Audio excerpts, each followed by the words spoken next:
largest nation in Western Europe. Germany, the industrial giant and economic center of Western Europe. Processor of raw materials. Land of coal and steel. Rural, idyllic Germany. The country of the storied Rhineland. The Rhine River is one of the most beautiful rivers in the world, one of the longest and most important rivers in Europe. Not only Germany, but Switzerland, France, and the Netherlands depend upon this river for their trade. Along the steep banks of the Rhine River stand many monuments of German history. Castles and fortresses of medieval times, ancient resorts of princelings and knights who were once rulers here. The importance of the Rhine lies in her course. The Rhine River flows between Switzerland and Germany to the town of Basel, then continues between Germany and France to Strasbourg, and from there on passes through Germany to reach the sea in the Netherlands. Two important regions are crossed by the river. The mountainous region that rises in the middle of Western Europe, and the northern plains stretching from the Netherlands eastward across Germany into Poland and Russia. After defeat in World War II, Germany was divided into two separate states, the Federal Republic in the west and the People's Republic in the east. Today, of Germany's more than 70 million people, over 3/4 live in the Federal Republic. Here are situated most of Germany's 29 larger cities. We shall begin our exploration in the mountainous uplands of the south, where the development of modern Germany began, and where the industrial age has least changed the face of the land. Long before historic times, lake dwellers built villages here. One of the oldest traces of human settlements was found in Neanderthal. Long before our era, Roman legions built a defense wall through Germany and fortified their permanent camps. Much of the face of Alpine Germany is peaceful and beautiful. Bavaria is an alpine region, a land of towering mountains with green valleys between. It's a landscape of clear water lakes shaded by deep forests. As the valley broadens and the slopes gentle, alpine meadows become accessible to cattle. The same families have dwelt here for many generations. The upland villages of southern Germany have changed little over the ages, and the people have preserved their old ways and crafts, like the woodsman in the Black Forest, like the wine growers of the Rhine region, like the farmers of the mountain slopes. Farmer Johannes Schmidt uses a power clipper, a very handy tool for harvesting his wheat on the small and slanted fields. The whole family works together, especially at harvest time.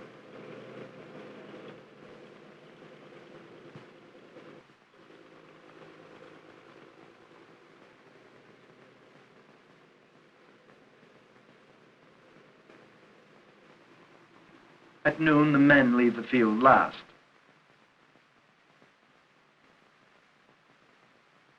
Many generations of Schmidts have built this large Bavarian farmhouse.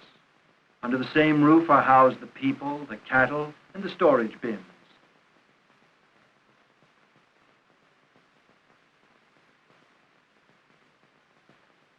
The woodwork is typical for the region, and so are the religious paintings. A substantial farm dinner has been prepared by the youngest sister, but the farmer's wife serves. The dish is called Pickelsteiner, made of potatoes and other vegetables. Farm work is hard work, but the Schmidts would not change their way of life. Grandpa is still treated as the head of the household. This is a patriarchal society. The oldest male member of the family is respected, even though the son has taken over the management of the farm. But the German farmland cannot feed the whole population. Many people in these mountain communities earn their living or supplement their income with the skills of their hands. Craftsmen, like this violin maker, gave German workmanship a name the world over. Such handicraft skills are often transferred into other fields, porcelain ceramics, for instance. In this plant, which once served the kings of Bavaria, skilled hands fashioned porcelain objects in the style of earlier times. These delicate knickknacks and dishes are only a few samples from the rich collection of porcelain products of the workshops at Nymphenburg in Bavaria. The development of these handicraft industries was fostered centuries ago by the growth of trade in southern Germany. This is a typical German town square in southern Germany. The town is richly adorned with the works of art and craftsmanship created during the Middle Ages and the Renaissance, when the master craftsmen and merchants of these cities were taking the lead in commercial and cultural development of Europe. The signs of the guilds that once flourished in these towns may still be found on the old guild halls. Even today, the old ways survive. People still do much of their trading in the open-air markets, where they like to buy goods brought into town directly from the farms.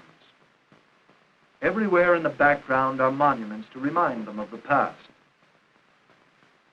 Out of the old crafts, there grew up in these cities a number of modern industries.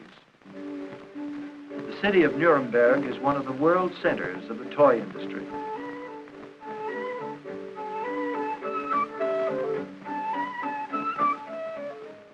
In these modern surroundings, people are engaged in the making of a remarkable variety of toys that are all over the world. For the ingenious creations of German toy makers, inheritors of their ancestors' art, are one of the nation's export products. Another leading skilled craft industry is situated at Oberkochen, near Stuttgart. Here they make fine lenses for cameras and other optical instruments. This is just one of a number of industries in which the unique technical talent of the German people has gained them worldwide recognition. These products will go largely to markets abroad.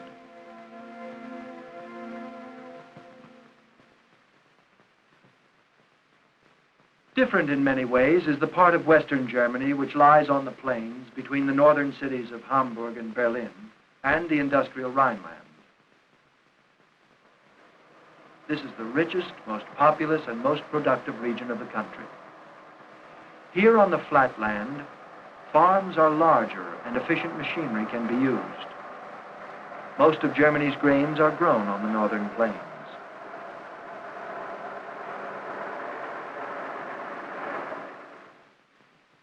Potatoes are another important crop. There's no shortage of labor here. Many of these farmhands are newcomers to this region, refugees from East Germany and from the provinces that Germany lost to Poland after World War II, persons displaced by war. Many farmers raise livestock, especially pigs. These products give Germany some of the food it needs, but not enough. Germany must still import food. The core of this region is the Rhineland-Westphalia district, Europe's biggest center of heavy industry. This district is part of an industrial triangle that takes in northern France, Luxembourg, and Belgium. The activity in this triangle are closely bound together.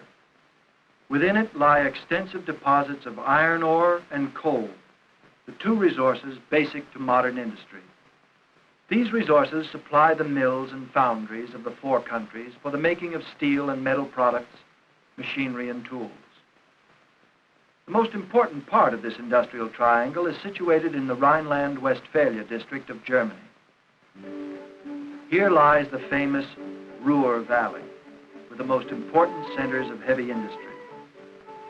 During World War II, this vital area was the target of many Allied bombing raids, and many of these plants were totally destroyed. But in the years since the war, the people of the Ruhr have rebuilt these vast works and built them better equipped with the most modern facilities. Here they make steel and other metals that are the basic materials of modern industry throughout the world. In foundries, men make heavy machinery, some of it to be used in Germany, but most of it to be traded to other countries. Locomotives for customers in Europe, Asia, and South America. Trucks which compete with American, British, and French brands. The success of these industries is based in large part on the skill and energy of their workers. Such men as Heinrich Brandt, who has spent most of his life in the mills, except for the years in the army during the last war. Next to him, as his apprentice, works his oldest son, Emil. Herr Brandt belongs to a union which regulates his working hours and his pay. Just now, he's receiving his weekly wages set by union and management. He is paid in German marks, which is a currency issued by the West German Republic. In the Konsum, or cooperative store, Frau Brandt does her family shopping. She is a careful and economic shopper like most German women, for wages are not high. It requires careful planning to feed a growing family. Friedrich, her younger son, is a freshman in high school. If he does well, he will have the opportunity of a higher technical education. Otherwise, he will go straight from high school to his father's plant, like his older brother Emil. Like most German workers, Herr Brandt and Emil use bicycles for transportation. They live in one of the newly built apartment dwellings for workers.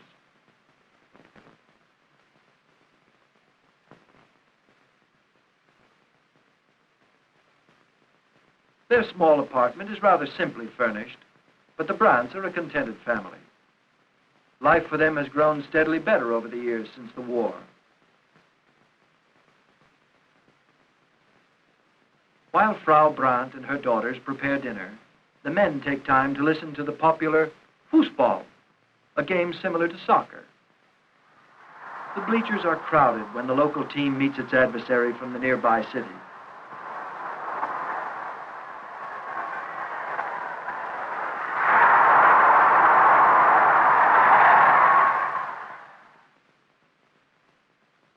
In spite of this successful recovery from defeat in war, the greatest problem that Germany faces today is the division of the country. How this affects the people is dramatically revealed in the city of Berlin. After the war, divided into 4 zones, Berlin is still split between the communist East and the free West, facing each other inside the city. Control of Berlin, just like the country itself, is split between the Western Federal Republic and the Eastern People's Republic. To this day, the silhouette of Berlin dramatizes the results of a disastrous war. Berlin, the nucleus of Hitler's Germany and center of the country's vast communications network, was a primary target for Allied bombing. After years of clearing, the debris of war is still seen in parts of Berlin.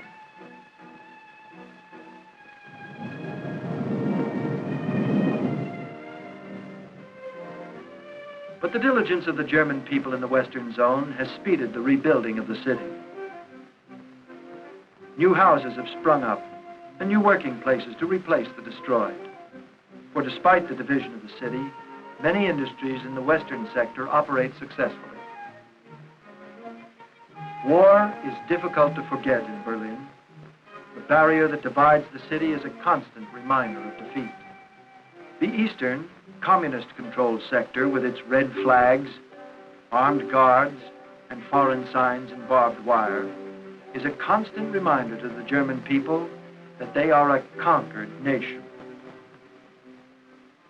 In the Western sector, it is easier to forget.